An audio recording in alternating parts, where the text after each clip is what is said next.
Hello, this is the SIG Cluster Lifecycle meeting. Today is the 6th of April, 2021. Let me share my screen.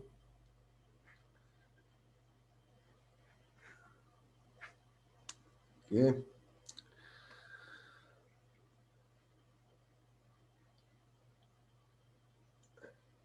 Okay, I don't see any new meeting participants. We have fairly well agenda and participants there as well. Just so you have a topic about the KubeNet deprecation. Yeah, thank you. I guess I sort of wanted a sanity check on this, which is we have some people in the KOps community. They're a little bit confused about, not necessarily confused, but just hearing from SIG networking that KubeNet is going away. And I've put a link to the issue, and it seems like they are actively saying that it is going away. I'm trying to get them to realize that there is a distinction between them removing the flags and then removing the functionality. The functionality will remain. It's pretty core to, I think, every Kubernetes cluster. And so I'm worried this is another one of these like Docker shim, like we're removing Docker type things where it gets confusing. I think it's less bad because like Kubernetes is less well known. But I don't know how others feel about this. I feel like I've made my point on this particular issue.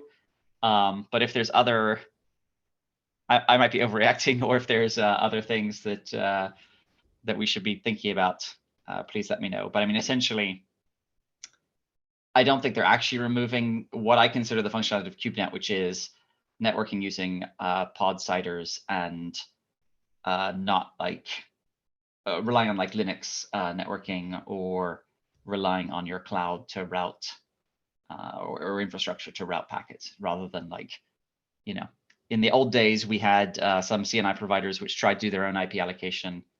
And we had some CNI providers which tried to do like user space tunneling. And I think KubeNet basically won, and all the CNI providers stopped doing those things. But now they are saying they want to remove KubeNet, but they are removing the flags, which is fine. The functionality will continue to exist. You just have to go through a sort of CNI setup. But it is confusing. Yeah, I had major criticisms on the PR that quote unquote deprecated Docker regime. I expressed that it's not communicated clearly. I think this, like you are saying, is the same problem is happening here. We are not removing KubeNet. We are just removing the binding in the kubelet as it is today. So basically, I guess Dims is still in charge of this. What is your suggestion here? Like how should we communicate this to user? Is this like a matter of making it clear on Twitter or mailing lists or something? I hope this will be less significant. I just one way would be, we say in the release notes like the KubeNet flag is deprecated, and we emphasize the word flag. And we say like, if you want to continue to use KubeNet, here is like, and we just link to Ben's comment there where he talks about like how to actually configure it. Like here is how you can configure it. So make it clear that it's not going away. It's just arguably a little harder, but a little harder to configure. Which is, I think that's fine. Like in terms of it being harder to configure, and I don't think that's worth debating, but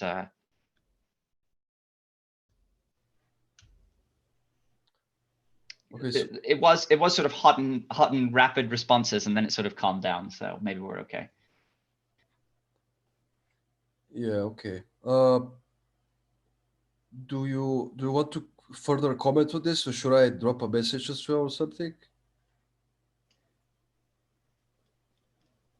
I think we're okay. I don't know. I don't know whether anyone else feels particularly strongly that I'm either overreacting or underreacting or whatever. Do let me know. And then I think Dims, if Dims is going to write a release note, I think he can see that like there is yeah, that there's discussion. Okay, I'm going to emphasize on the flags versus deprecating the whole thing in the release notes, and I think this should suffice. Cool. Thank you.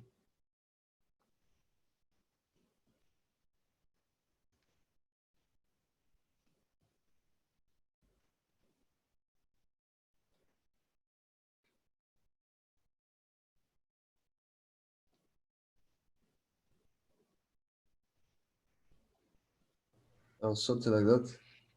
Yeah, I think that's great. I mean, I think, yes.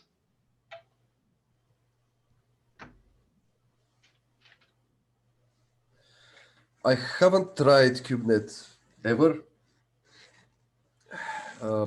Yeah, I think I came a bit late to Kubernetes.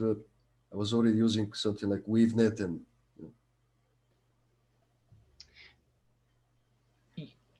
You probably are using, yes. Most of the modern CNI providers actually use one or both of these plugins anyway. So you probably are using effectively KubeNet, but it depends which CNI provider you use. so basically the direct support is being removed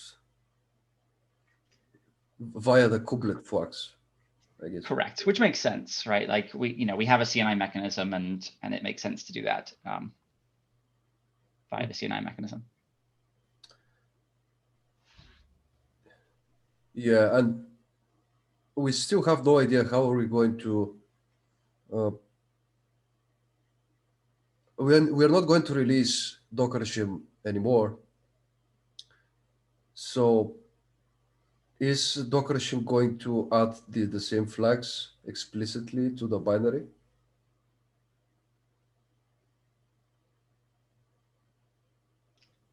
I don't follow you. Are we going to continue to release Docker shim externally? Is that what you're saying? Yeah, we are going to basically, a new repository has been allocated by Docker, the Docker project for Docker shim. So they are going to start maintaining Docker shim externally from Kubernetes. We are going to stop releasing it as an artifact of the Kubernetes artifacts. So I guess my question is, should we just migrate these flags for KubeNet to Docker shim or something? I don't have a strong opinion there. I mean, I think as long as we have, as long as the workaround in terms of configuring CNI works, which I assume it will, that to me seems okay. If they can get a nice flag, that would be nice, but I imagine there's going to be some complexity in just moving using the external Docker shim. It feels like it just enhances some of the complexities for users that will have to migrate to this external Docker shim module. They have to run it as a service. So if they are currently passing the same flags to the kubelet, they now have to, I don't know how they're going to do it. They have to use a workaround on this external Docker shim somehow with this external Docker shim. Yeah, it's certainly reasonable for Docker shim if they want to write this CNI configuration, or whatever the appropriate thing is for Docker shim. But I think that's almost up to them, right? What they want to do there. Okay, I'm just hoping that SIG node and SIG network are aware of some of these complexities. Yeah, all right. Do we have more comments on this topic?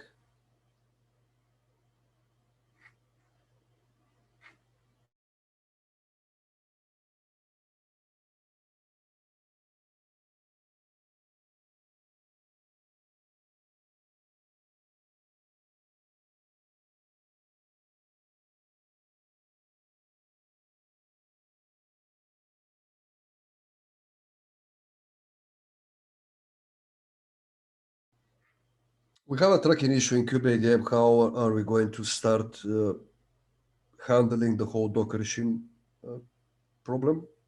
It's going to be a matter of docs, in my opinion. We're just going to instruct users how to install Docker shim externally as part of the Docker setup on a particular node. And that's all we have to do, I think. We are trying to minimize interactions with the CRI, such as we have zero interaction with, for instance, with container deconfiguration. We don't manage it from kubeadm. It's an external responsibility of the user to configure, for instance, the pause image in containerd. And we don't have plans to start doing that in kubeadm. Same goes for instance, configuring Docker shim in some way. I don't know what is the future of all those flags that the kubelet currently has related to Docker regime, but basically kubeadm will pretty much stop configuring Docker regime related to some of these options. So the user has to set up the service externally. kubeadm has to be compliant with the setup and just start.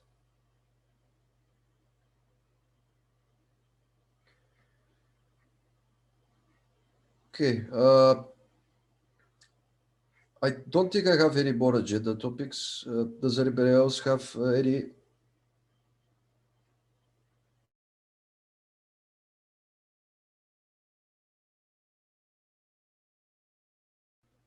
Okay, we can move to sub-project updates. Cluster API, Fabrizio.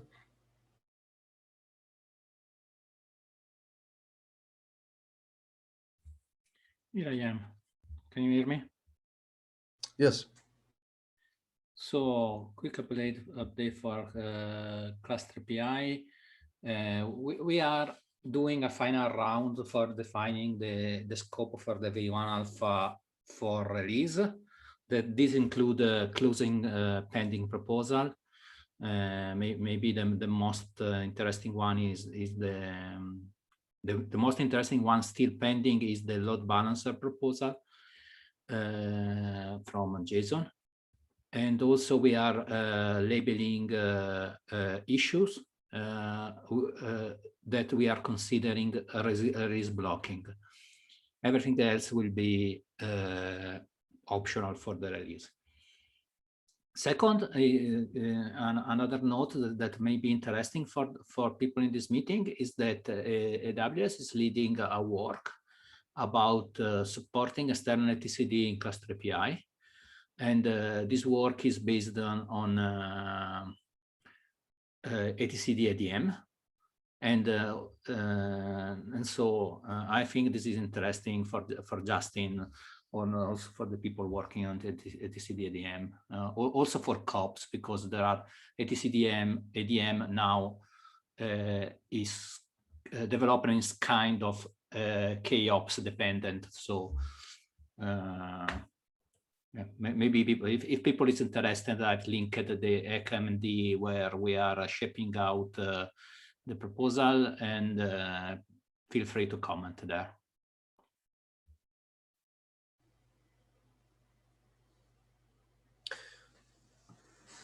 It's becoming a bit tricky for new contributors, even if they work for big companies like AWS, for instance.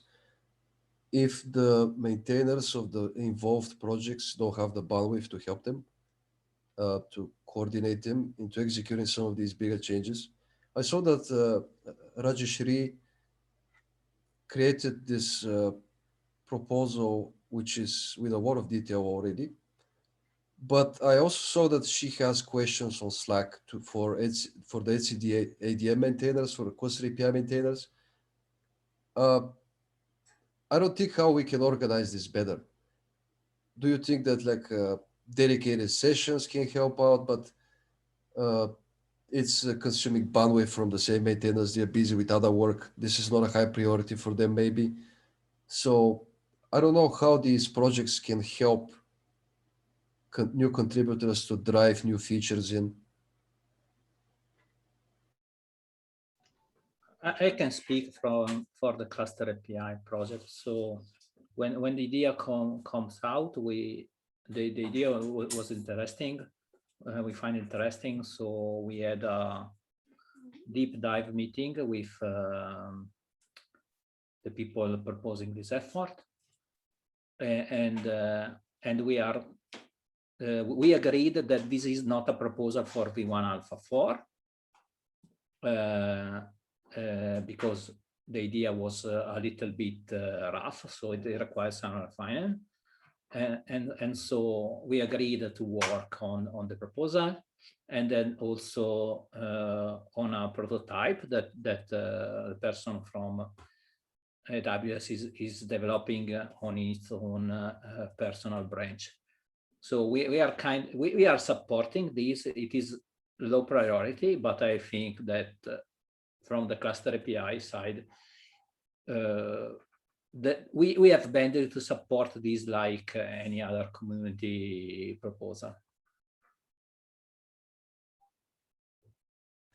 Justin? Yeah, I just want to, I mean,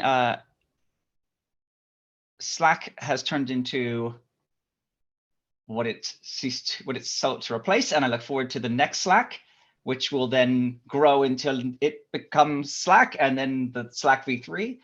There's a perpetual cycle of these things, I think. And I think I think we welcome people at the at our sort of office hours, right? So the etcd ADM meeting is a great place, I think. And we can really deep dive there. If that time isn't convenient for contributors, we can try to move that time or like have a separate meeting. But until the next Slack arises, until we launch KubeCoin and ICO our own Slack thing, K-Slack, then we should presumably stick with sort of synchronous things in our meetings. And but I will go into the Slack and dig up this thread that I guess died and find out where find out if they can attend one of the biweekly etcd ADM meetings. Yeah, I think this will be great. Just tell the contributor to join the meetings. I don't think they know what is the best way for us to communicate. I myself, I had experience coordinating with a Google Summer of Code student over mailing lists entirely, and we didn't use IRC at the time at all. I don't think Slack existed. And we still succeeded in making something very good over email communication. We didn't have Zoom, we didn't have Slack. So it's, I don't think some of these chat platforms are that good for communicating complicated topics at all. They're just for, I think they're good for pinging people. That's it.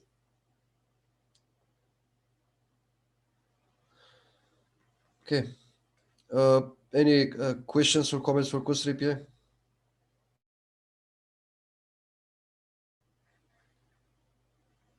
Fabrizio, you are it for KubeADM as well? Yeah, a few notes for KubeADM. So in the last meeting, we had a planning session, and the main topic for the next release is that we are dropping v1 beta 1 API release, API version, and we are going to add the v1 beta 3, the new v1 beta 3. We are still consolidating the list of the v1 beta 3 changes. If you are interested, please take a look at the last week meeting notes. Thank you. I guess which is the document that Lubomir is posting.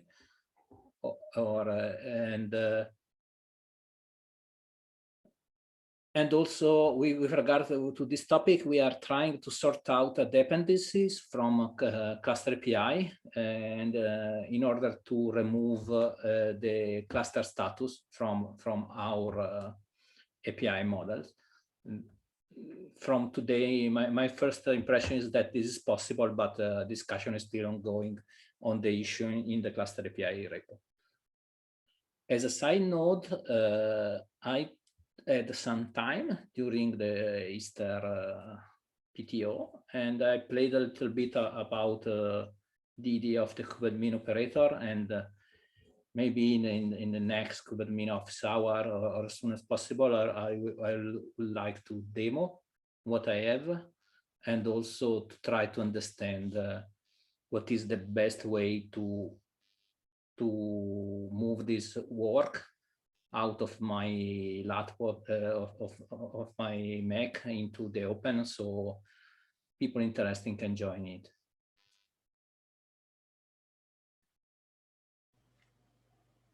I saw your update about cluster status. I think the biggest blocker is that V1 Alpha 3 will not be able to use clusters that are V122. I think this is quite the problem, that I don't think people will agree to it, right?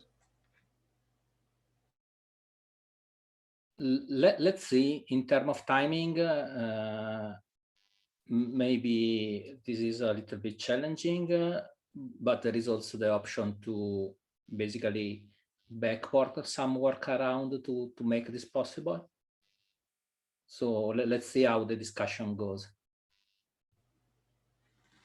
At least the first outcome of the discussion is that there are no big blockers.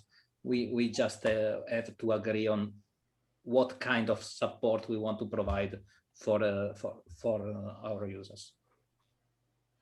Yeah, some context here that kubeadm used config map to enumerate the list of API server endpoints. This was the legacy design. And then we switched to annotating static pods instead, the API server static pods with an endpoint, which means that using something like kubectl, you can get the pod and check the annotation and understand what is the endpoint of this API server. So it's like a configuration problem. You don't know how to understand the cluster endpoints. There's no easy way. Kubernetes itself, I have criticism for Kubernetes that it's notoriously difficult to understand how the cluster is configured from the outside. There's no API for that. Like I wish to check some of the flags for the API server, but unless I have access to the pods, if the API server is a static pod, I cannot understand the configuration. And I don't think SIG architecture or the component owning SIGs wish to enable configuring that, to enable such an API. And also we have feature gates and things like that. Some of the feature gates are relevant to certain components, some are not. There's no way to list the feature gates. And yeah, it's very difficult. And this is essentially what we had in kubeadm is a bit of a workaround for this problem, because in HA cluster, we wish to be able to view what are the API endpoints of this HA cluster.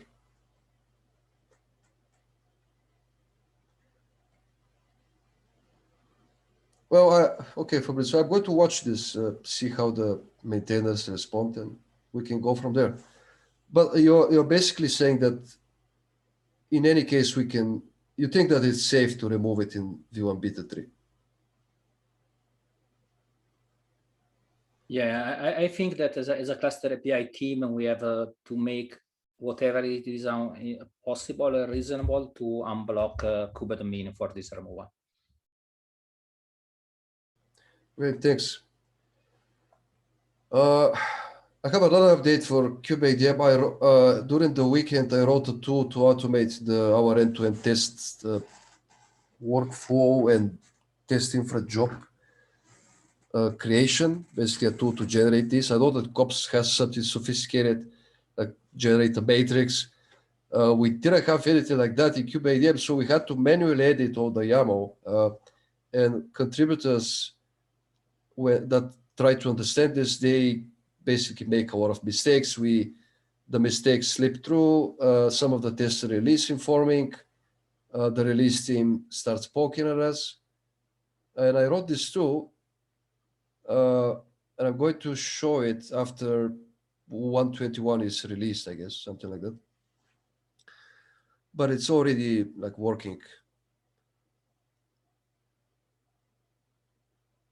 For kubeadm, I think something that is interesting here, I wanted to showcase in front of the group and the topic of APIs. I found a problem with the kubeadm API. We added, I mean, this is a discussion for the kubeadm office hours, but I want to showcase this particular problem. Embedding a work in progress API in another API is always problematic.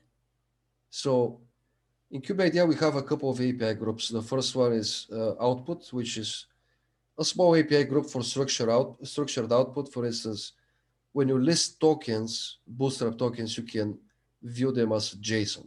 That's the responsibility of this API group. The other API group is the kubeadm configuration format, basically the configuration API.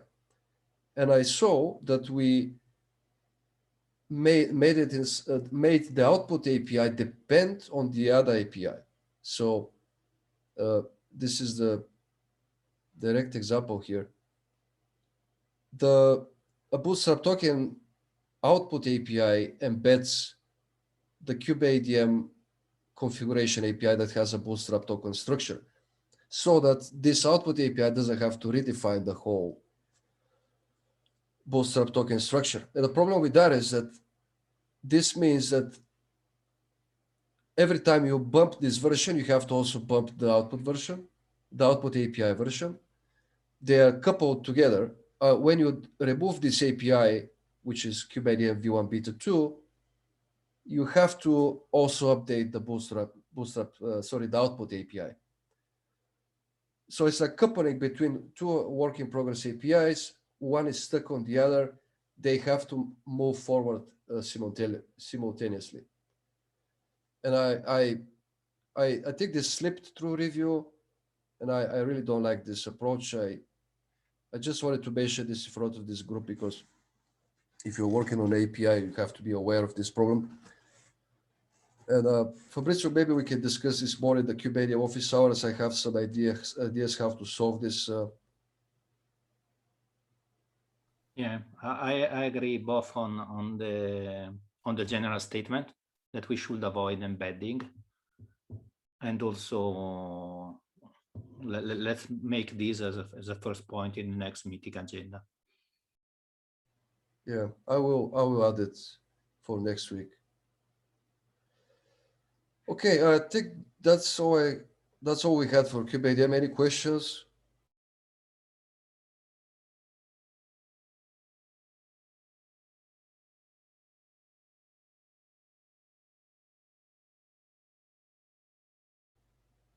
Justin, you had it for etcd-adm? Yes, it's a quick. Oh, just before though, the KOps grid generation is I would not call it sophisticated, because what we actually did was we don't try to merge, we just regenerate everything every time. So that's actually, it's a nice sort of like it's a little easier to reason about, I think, than like I think other tools. For example, the image bumper like goes in and like updates the image in place, which is sort of a little bit harder to think about. So it's a quick and dirty approach that works well, I think. On etcd-adm, we are getting the builds going into the like staging working group K's infrastructure, or the Kubernetes infrastructure, and we are starting to. We will be. That's almost working. I think we'll have one more PR to go in, and we should be able to consume those in KOps shortly. So we will then have moved the location of the etcd manager tool that we consume to the Kubernetes SIGs repo. So these container image builds, correct? It's both, but yes, there is a container image build, and there is or are binaries etcd-adm, and yes, they're both. I think I saw one comment from you that maybe we should start building the Kubernetes etcd image as part of the etcd-adm repository or something like that. Yeah, there was some debate about where should we, so there are some images in the clusters to subdirectory of the KK repo, which is of course very, very deprecated. And there was some debate about what we should do about those going forwards. It would be fairly straightforward for us to continue to, or to bring them into the etcd-adm repo and build them from there. The proposal, I guess the proposal that was sort of being floated was to do it in the etcd project itself, which is a nice idea, except that they aren't technically part of Kubernetes. So I don't know if, like, would we give them a, anyway, I don't know whether, like, organizationally that felt a little bit harder. Even if we could just give them a staging repo and suggest they do it. I guess a third option would be that we just spin up a new project, a new Kubernetes SIGs project that builds like etcd for Kubernetes. But yeah, I didn't see a lot. I didn't notice any more discussion on that issue. I should actually go and see whether, did anyone reply? Did you see? I don't think anyone has replied since then. Okay, If we create such a repository, it's going to be very small, because it only has the a couple of scripts in a Docker file, I guess. And it might have to import some tooling from KK for our image building. Bash scripts, bash tooling. Yeah, I mean, I think that's fine. I think we can always put it in a subdirectory. Yeah, I don't know. Statistically, I don't know how many projects outside of Kubernetes use etcd as an image, like a container, run etcd in a container. If that is a good user request for the etcd consumers, I think it's the responsibility of etcd to start doing it. And my questions become like, how do we migrate users away from our GCR to this extent? Maybe they should be able to push at our GCR. I don't know. Yes, I mean, I think there's a narrow question and there's a really big question. So the narrow question is, I think that currently there's some tooling to help you upgrade between etcd versions. And technically that isn't upstream in the etcd repo, and does it need to exist, blah, blah, blah. So we just need to figure that out. The really interesting question is,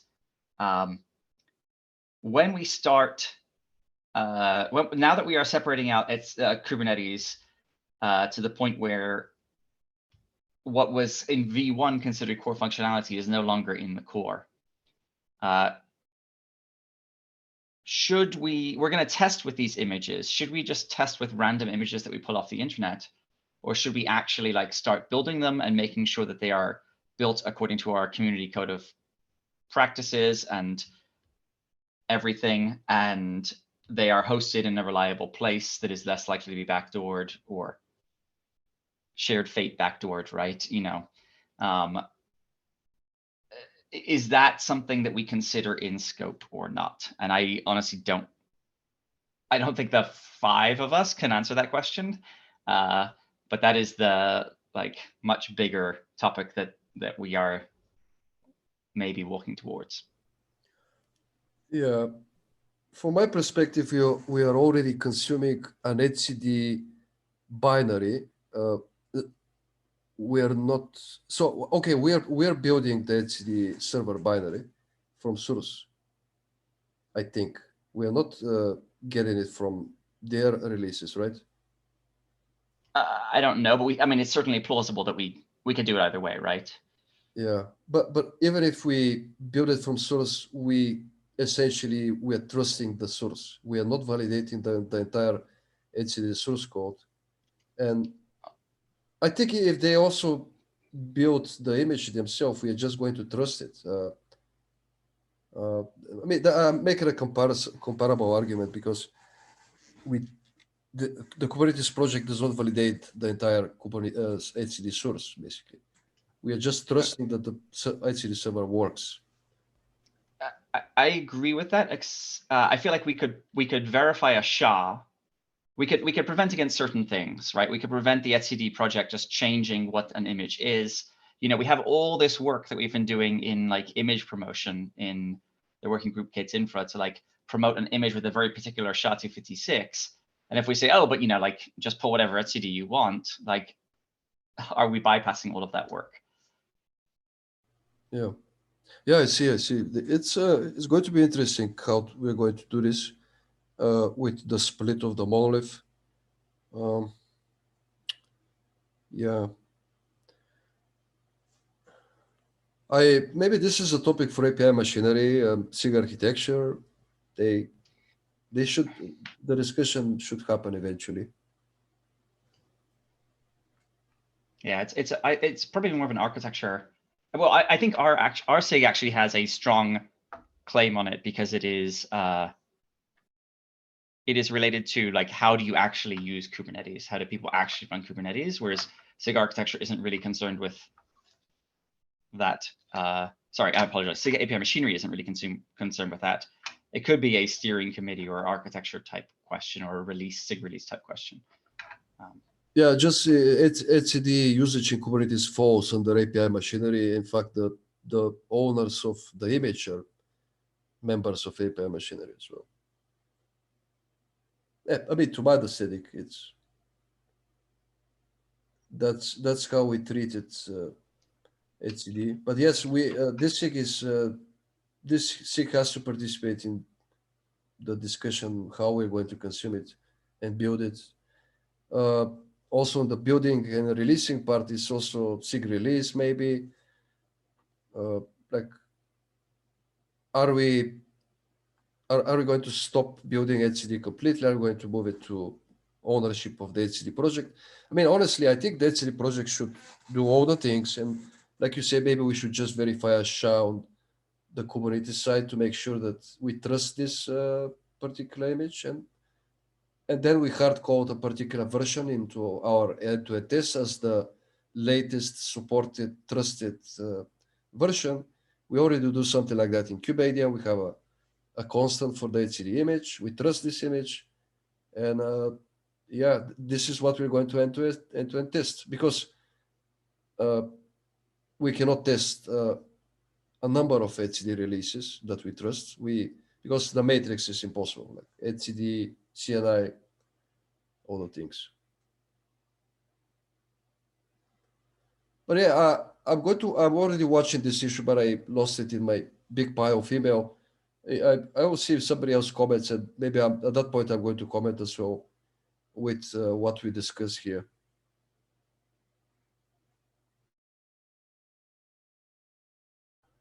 Okay, Sharif for Minikube. Yeah, we have a release out. We release once a month. Well, the release hasn't gone out yet. We're a little behind, but the beta is going out today. It's nothing that exciting, but we're slowly making containerd a more viable default container runtime by giving it feature parity with Docker, and we're slowly like benchmarking.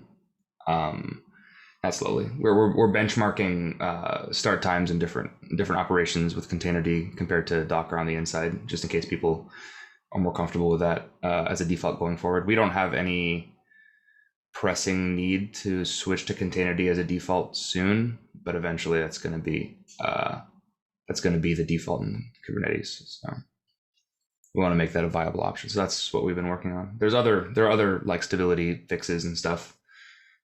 But for the most part, it's a big release with not a lot in it, if that makes any sense. Yeah, we saw basically.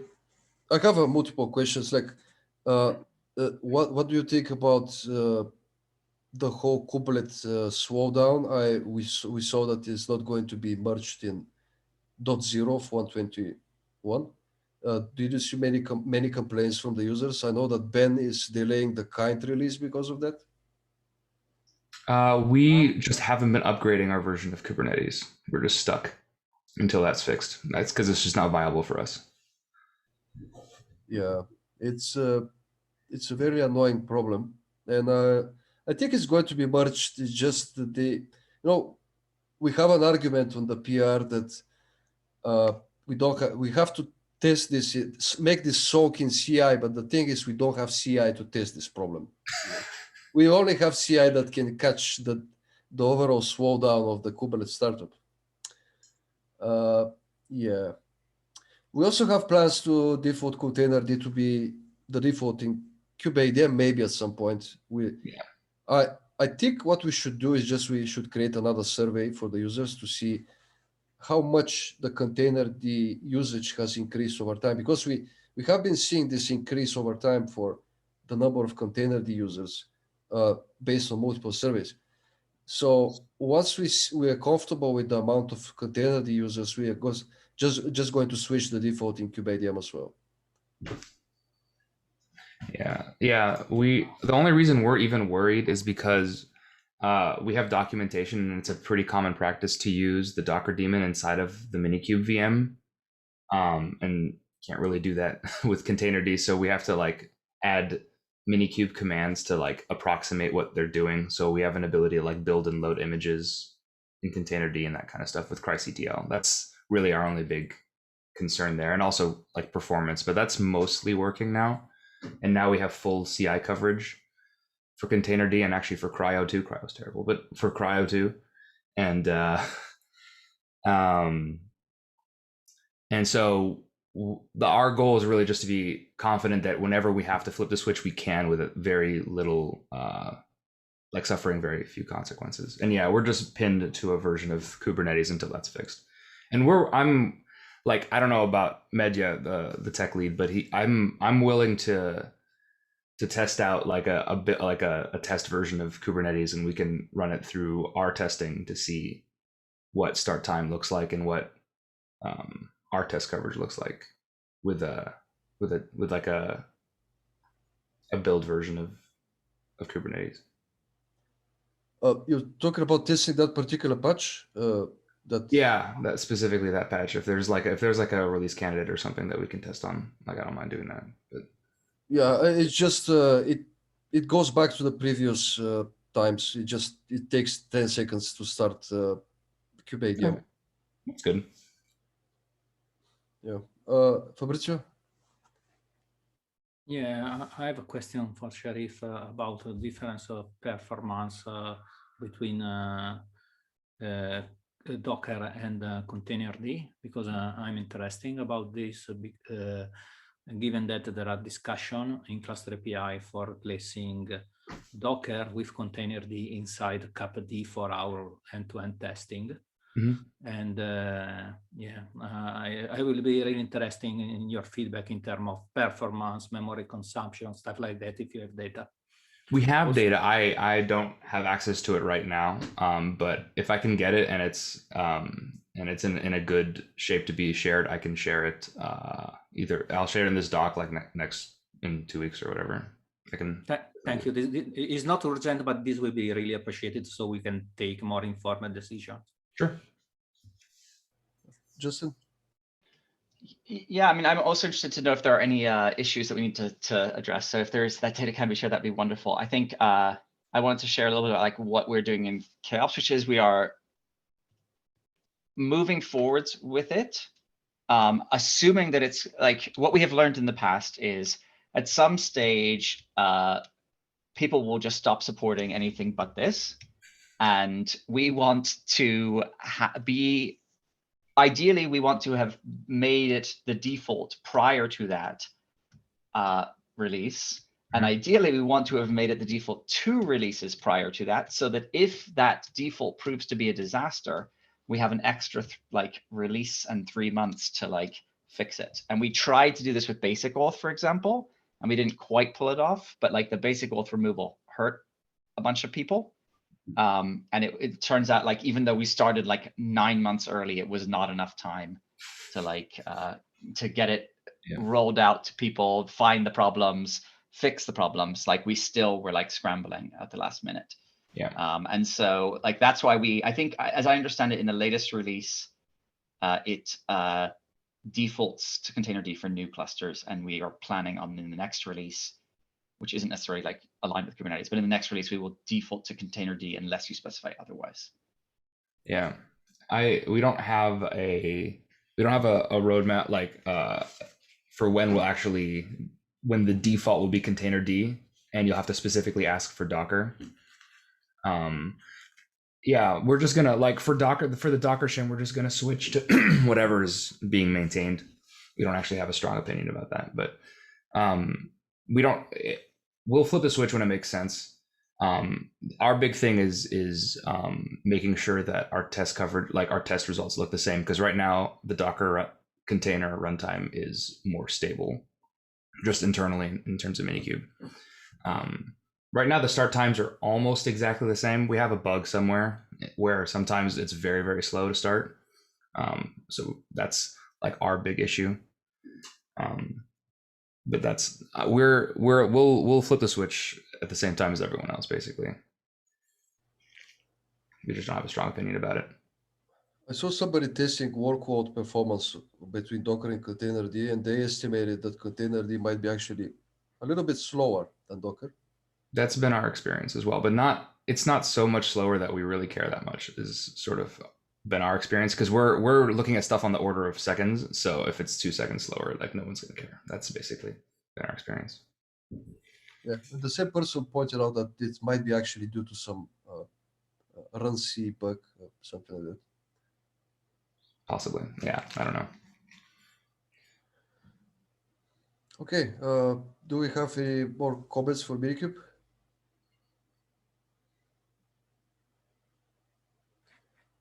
All right, we have 10 minutes back. Any last call for any agenda topics? Cool. Thank you, everybody. See you again in a couple of weeks. Bye-bye.